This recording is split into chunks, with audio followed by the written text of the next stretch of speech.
A Segunda Guerra Mundial nos deixou traumas que vivemos até os dias de hoje. Pessoas sendo executadas por suas crenças, cor e o estado de vida. As que não acabavam em uma câmara de gás eram forçadas a fazer um trabalho braçal até quando pudessem suportar. E após isso, a execução seria o seu fim certo. E em meio a toda essa situação, haviam crianças. Algumas delas eram gêmeas, o que despertava a crueldade em um médico alemão, que aplicava testes nessas crianças.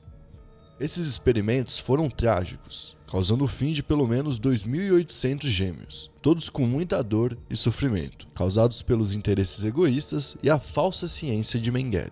Além deles, anões, grávidas, altos, baixos e todo aquele que despertasse interesses do doutor de Auschwitz tinha um fim de muito sofrimento. E apesar de todo o mal que causou, ele conseguiu viver livre até o fim de sua vida, onde morava aqui no Brasil. No vídeo de hoje, vamos contar quem foi Mengele, um dos médicos mais cruéis que a humanidade já viu.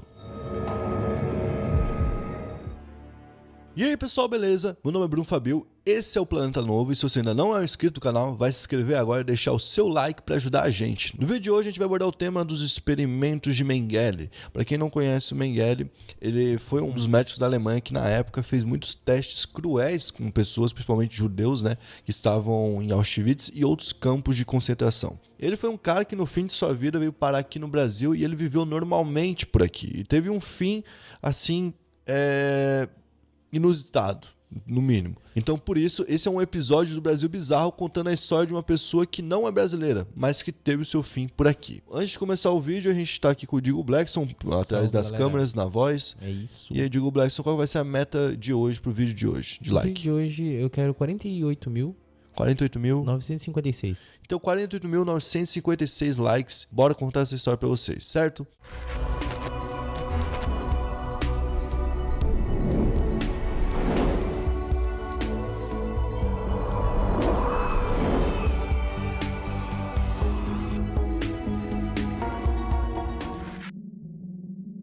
Basicamente, naquela época, quando os alemães estavam com essa missão mesmo de acabar com os judeus e já tinham campos para poder exterminar os judeus e tinha toda uma operação programada para isso, tinha muita gente no meio disso se aproveitando para fazer o que bem entendia com os judeus. Se você acabar com a vida dele porque você não liga para a existência dele e você quer ver ele morto, você não vai ligar de fazer isso com tortura, por exemplo. Então imagina só, tinha muito cara que tinha, por exemplo, tesão em fazer isso. E os caras se aproveitavam disso para fazer o que bem entendiam com os judeus. Então nem todo judeu teve o fim que também é contado nas histórias. Teve judeu que teve o fim ainda pior. Isso que é terrível dessa história. Cada vez que você desmembra para ver quem foram essas várias milhões de vítimas, você vê uma história uma pior que a outra, né? E lá nesses campos você tinha pessoas extremamente horríveis. Por exemplo, antes do Mengele ser médico, ele trabalhava na entrada de Auschwitz, decidindo quem ia para a câmara de gás e quem ia para o campo de concentração. Quem ia para o campo de concentração ia ser escravo.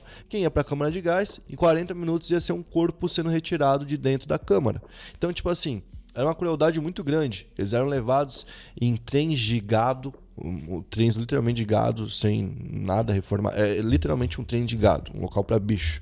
As janelas eram tampadas com tábuas, certo? Tudo pregado para que eles não pudessem fugir de nenhuma forma.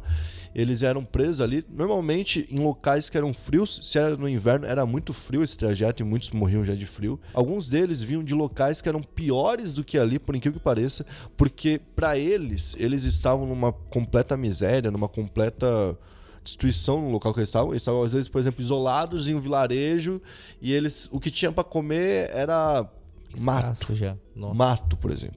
É sério. Eu entrevistei um cara lá no Comenta Podcast, que é um senhor que é um sobrevivente do Holocausto, e ele conta que a família dele tinha que comer grama frita. Nossa, mano, grama frita? Então a gente tá falando de pessoas que já viviam o inferno todo dia. Você entendeu? A mãe desse senhor, por exemplo, para poder ter comida para eles, ela cortava a casca e levava para casa. Os alemães deixavam ela levar para casa, né? A casca. E quando ela cortava essa casca, ela cortava um pouquinho mais grossa para ter um pouquinho ali de batata, um pouquinho de cenoura, entendeu? Nossa. Pra poder levar para casa e fazer uma sopa junto com pedra. Só com casca daí? Só com casca para poder ter alguma coisa para tomar e tentar sobreviver. Então aparecia assim, Do nada os caras falavam, venham pra estação porque vai ter emprego em tal lugar e vocês vão conseguir comer, vocês vão conseguir trabalhar, e é melhor do que tá hoje em dia, entendeu? Então eles iam muitas vezes acreditando que ia ser algo melhor e chegavam no local e tinha todo um teatrinho. Quando eles eram recebidos, falavam pra eles que eles iam tomar um banho porque durante o trem eles ficaram expostos e tinha muitas doenças e não podia contaminar, então eles tinham que tomar um banho, tá ligado? Eles iam pra câmara de gás que tinha chuveiros, não era tipo escrito câmara de gás, era um lugar que tá escrito banheiro, eles iam, tiravam a roupa, como se fosse chuveiro, ligava o gás e aí os caras morriam, tá ligado? Então tinha também esse requinte de crueldade. E lá, na hora de decidir quem ia ou não pra câmara de gás, o Mengele tava em pé e ele fazia só com a mão direita, assim, pra cá, pra cá, pra cá, literalmente isso aqui. Sem nem olhar direito na cara da pessoa, vendo por idade, vendo por tamanho, vendo por força, isso tá muito magro. Todo aquele que fosse muito pequeno, ou seja, todas as crianças iam pra câmara. Todos os idosos iam pra câmara. Todo aquele que tivesse uma deficiência ia pra câmara. Todo aquele que, de alguma forma, ele visse que não ia dar certo trabalhando, ia pra câmara. Se ele não fosse com a cara, ia pra lá, entendeu? Ele que decidia. Foi nessa época que ele foi conhecido como Anjo da Morte. Mas não tem nada da palavra anjo, assim, que... Nada de bom, né? Da Sim. palavra anjo. É anjo da morte no sentido de ele decidia quem ia ou não continuar vivo, entendeu? E aí ele, depois de um tempo, começou a fazer testes com gêmeos. Foi o que despertou o interesse dele no início. Por quê? Porque ele tinha umas ideias de eugenia. Eugenia é o governo que quer liderar uma raça que se diz superior, entendeu? Então, vai ter uma raça pura. Digamos que, por exemplo, uma raça tal, a raça 1, quer acabar com todas as outras pra, tipo, ser a única, entendeu? Sim. Isso é um projeto de eugenia. Então, ele ia fazer testes de eugenia. E, por exemplo, existia uma escola militar dos alemães que já estava sendo reproduzida com crianças que eles consideravam, na época, a raça pura. Que já era pra ter ali mistura somente entre eles e criando cada vez mais uma raça pura, entendeu? Então, a gente até pode fazer um vídeo sobre isso, mano. É doideira demais, tá ligado? Os caras eram um louco pinal das ideias. Ele queria achar uma forma de reproduzir sempre com gêmeos. Dali em diante, quem fosse da raça pura ia ter sempre no mínimo gêmeos, pra acelerar a população de raça ariana, para que assim tivesse mais raça ariana para combater e acabar com as outras raças. Nossa senhora. Você entendeu? Então eu tentava entender como funcionava o corpo dos gêmeos, só que assim, não tinha nada de científico nisso, porque ele fazia de várias formas que claramente não tinha como dar certo. E ele gostava de fazer, ele mesmo queria fazer. Então ele tinha, é isso que eu falei, o cara que tinha tesão em estar fazendo a maldade. E ele tinha essa liberdade ali. Então, tipo assim, o que ele fazia? Por que ele gostava de gêmeos? Porque os gêmeos têm um biotipo muito parecido um com o outro. Então você consegue fazer teste em um e deixar o outro vivo, sem nada, sem nenhum problema, e esperar esse daqui definhar até morrer, enquanto esse daqui tá saudável. Quando esse daqui já tá sem vida, você vai e tira a vida disso aqui também. Aí examina os dois corpos e vê a diferença. Esse aqui não tinha nenhum problema, vamos ver o corpo dele saudável. Esse daqui eu injetei, sei lá, peste bubônica nele, vamos ver como é que ele ficou, sem nenhum auxílio de nenhum remédio. Então ele fazia isso com os gêmeos, injetava doenças em um dos gêmeos e esperava esse vir a óbito, e aí depois ia lá e executava o outro para poder comparar os dois corpos. Nisso, 2.800 gêmeos foram vitimados. Gente pra caramba. Só gêmeos, tá? Que a gente tá falando. E assim, cara, ele fez de tudo que você possa imaginar. Por exemplo, partiu pessoas ao meio e reuniu novamente. Tipo, costurou pra ver quanto tempo durava. Ele criava ferimentos. Tipo assim, ele literalmente fazia tudo que ele queria. E anotava como se fosse ciência. Mas não é ciência. Por exemplo, pra que eu preciso saber que uma faca quente dentro de você vai te matar em 5 minutos? Tu entendeu? Tipo, isso parece... Muita gente defende que foi de certa forma foi um avanço, mas assim, não tem avanço aí, tá ligado? Isso daí é um retrocesso, você tá tirando uma vida por uma informação inútil, tá ligado? Essa informação é inútil. E ele fazia muita coisa. Por exemplo, tem uma história de um cara que caiu, um alemão caiu, um militar, de um avião, dentro de um lago frio. E eles queriam saber quanto tempo ele ia aguentar lá dentro. Então eles botaram um judeu num negócio com gelo e foram medindo. Quando o judeu morresse, ele ia morrer. Eles faziam literalmente descarte, tá ligado? Eles tacavam fogo nas pessoas, tipo, pra ver quanto tempo demorava pra pessoa pegar fogo. Eles colocavam querosene pra ver quanto tempo demorava com querosene, botavam com petróleo pra ver quanto tempo, entendeu? Eles faziam de todas as formas E cada vez era pior. Eles fazem mais ou menos o que os cientistas fazem com os animais, né? Pra testar esses... Não, mas você não consegue fazer isso com um rato, Não, cara. tipo, eles fazem Você não consegue pior, fazer... né? Você entendeu? Você não consegue fazer isso com um rato. Se ficar fazendo isso com um rato, hoje você vai ter um monte de organização atrás de você. Isso. Se você fazer com qualquer animal, você vai se lascar, tá ligado? Se você fizer nesse nível. Tinham outros médicos que faziam, mas ele era o principal, ele era o mais conhecido, tá ligado? E ele era desumano porque ele criava crianças, ele tinha um lar pra essas crianças, ele criava elas, era conhecido como tio Meneghelli. Nossa. Então, tipo, as crianças tinham um carinho por ele e no final a criança via ele fazer isso. Além disso, ele fez vários testes. Ele colocou, por exemplo, um judeu dentro de uma sala com um vácuo para ver se quando os alemães fossem, porque a ideia dos alemães era ir para o espaço. Imagina se eles tivessem conseguido fazer isso, tá ligado? Imagina se eles tivessem conseguido ter poder de fazer bomba atômica antes dos Estados Unidos. Tinha acabado com tudo, né? Tinha acabado com tudo, tá ligado? Então, tipo assim, na época eles estavam estudando isso e ele fez um teste, colocou um judeu dentro de uma câmara com um vácuo. E quando a câmara ficou com um vácuo ali, né, sugou todo o ar, a pessoa explodiu. Meu Porque Deus. o pulmão da pessoa explode. Então, isso foi descoberto num teste dele.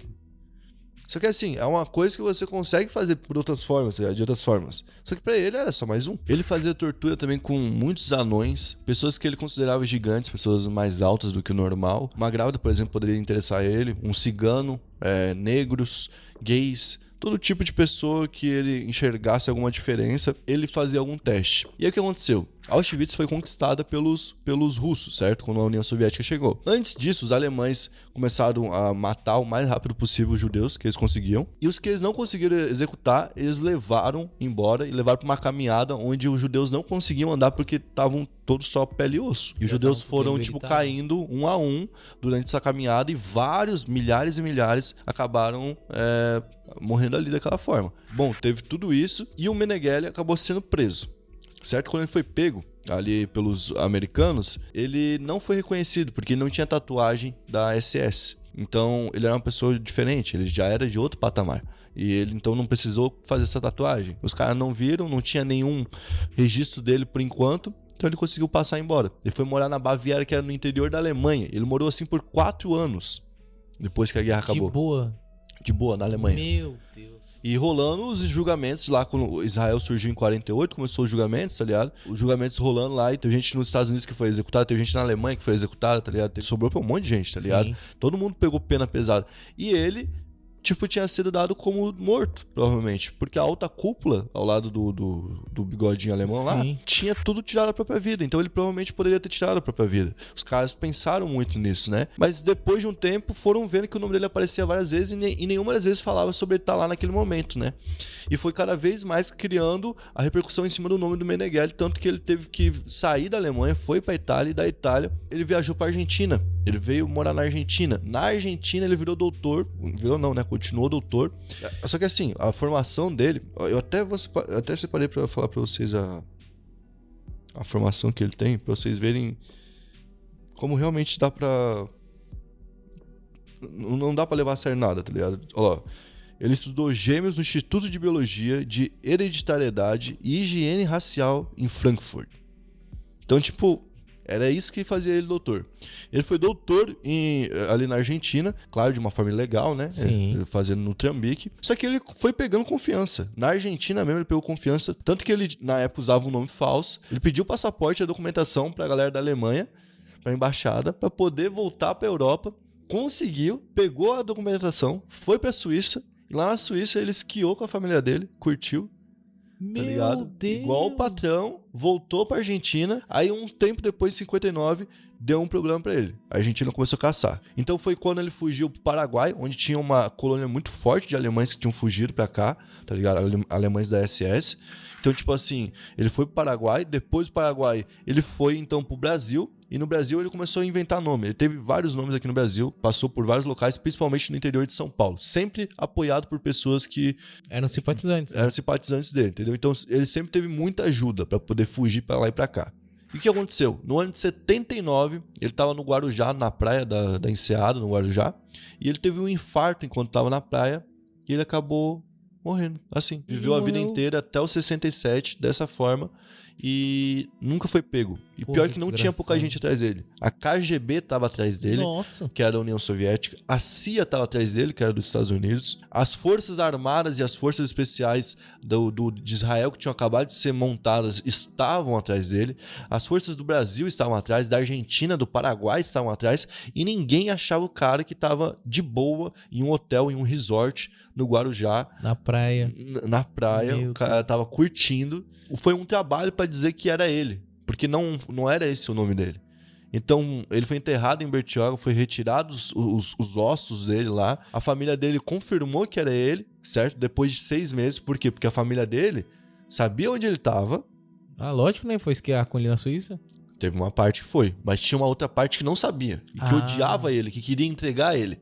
Então, tinha essa própria treta dentro da própria família. Então, imagina só. Foi um BO do caramba. Os caras foram reconhecer e falaram, é ele mesmo. Mas não era o suficiente. Juntou as autoridades dos Estados Unidos, Alemanha, Israel, Brasil, Argentina. E todos esses países se envolveram para poder descobrir se era ele mesmo. Então, foram até a casa dele. Mandaram um detetive até a casa dele. Na casa dele, esse detetive achou um diário onde ele falava algumas coisas. Mas ele falava tudo reduzindo as palavras. Então, tipo, aí tinha que fazer um código pra descobrir o que o desgraçado tava falando, pra tentar achar uma prova que levasse a ele, tá ligado? Que mostrasse que aqueles ossos realmente eram do Meneghelli. Porque podia ser ainda uma falsa morte pra ele estar vivo por aí. É verdade. Porque ele é esperto, né? Você entendeu? Podia ser isso. Então os caras foram atrás pra ver. Tinha lá nesse diário escrito lá, Dr. Gama do Sama.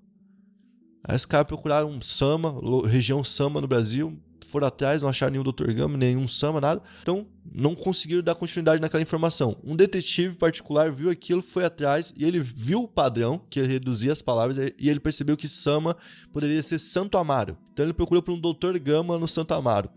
E aí ele foi até esse Dr. Gama, perguntou se ele conhecia o Meneghelli, ele falou que conhecia por outro nome.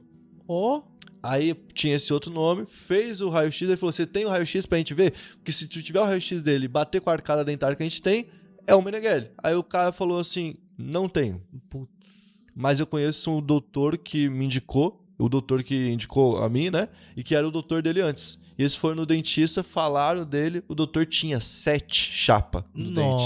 E aí conseguiram ver certinho que realmente era ele. Só que ainda depois disso fizeram exame de DNA com partes que conseguiram tirar dos ossos dele, das partes dele.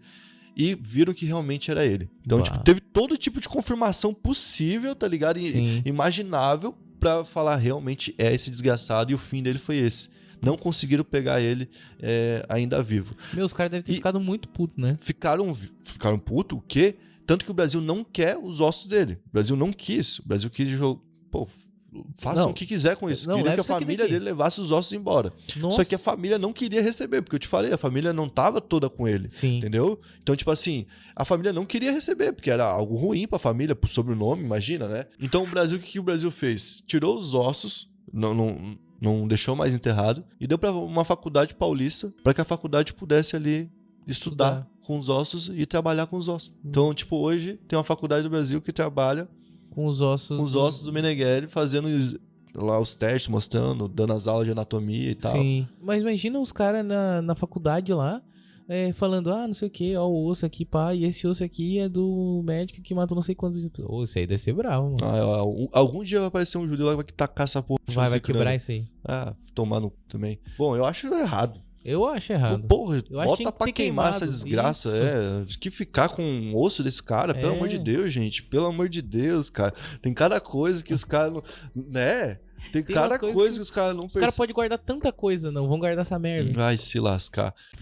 Esse foi o vídeo de hoje, espero que você tenha gostado. Se você gostou, confira aí nossa playlist do Brasil Bizarro, confira também nossa playlist do Planeta Sagrado, que é uma playlist nova e que tem vídeos legais. E também tem o Planeta Bizarro, que é a versão aí internacional do Brasil Bizarro. E comenta aí qual outra história você quer ver. Eu vi muita gente falando do rato na coca. Vocês querem esse? Comenta bastante aí então, vai.